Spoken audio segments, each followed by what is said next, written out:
Hi everyone, Dr. Mika here again. If you're new on this channel, welcome. Please click on the subscribe button if you have not already done that. Turn on your bell notifications so that anytime I drop new videos, you will be notified. Like and share this video, please. Don't forget to subscribe. Today we'll be talking about hydrocephalus or fluid in the brain, or what people call water in the brain. You see, hydrocephalus is the buildup of cerebrospinal fluid in the brain. The fluid surrounds the brain and the spinal cord. It helps to cushion and support them. You see, when there's a buildup of this cerebrospinal fluid, it will cause pressure on the brain and then leading to problems for the patient. You see, the cerebrospinal fluid is constantly produced by a tissue known as the choroid plexus within the ventricles of the brain. The CSF circulates through the ventricles and down and around the spinal cord and then to the surface of the brain. So once the CSF is back on the surface of the brain, it is reabsorbed back into the bloodstream. So the production, circulation, and reabsorption of the cerebrospinal fluid is constant and steady for every human being. Anytime there is a blockage or a problem with reabsorption or there's overproduction of cerebrospinal fluid, it will build up and then result to hydrocephalus. There are many causes of hydrocephalus. Some children are born with hydrocephalus, and sometimes the exact cause is never known. Other times the causes can be identified, such as when there is a physical blockage of the fluid cycle or an associated medical condition causing the blockage.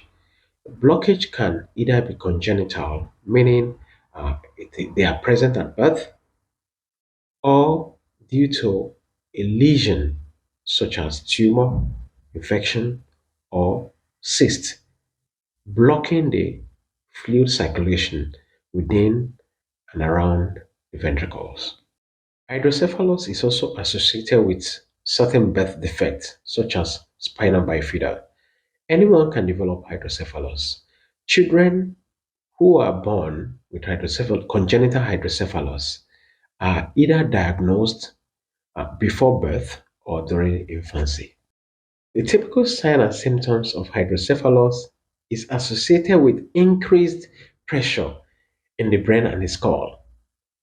The symptoms can include and are not limited to the following: headaches, worsening headaches, nausea and projectile vomiting, drowsiness, change in vision, and irritability, occasional irritability for some patients.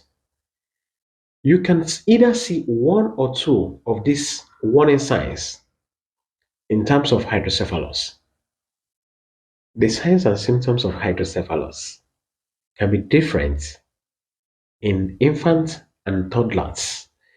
This is because in this age group, the skull has not yet fused, so they may not show any signs other than rapidly increase in size of the head. In infants with cranial soft spots, ultrasound can be done to assess the fluid space. It can help determine whether there is hydrocephalus present or not, but it is not sensitive enough to determine the real cause of the hydrocephalus. A CT scan and MRI will also be necessary if hydrocephalus is present. In our center, treatment of hydrocephalus typically include placement of a shunt.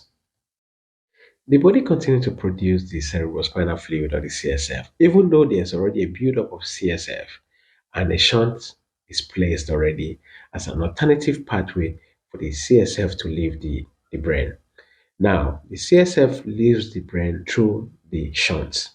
A shunt is a narrow, flexible tube that helps or that allows the CSF to leave the brain and then go through some other part of the body, typically the abdomen, and then get reabsorbed in the abdomen.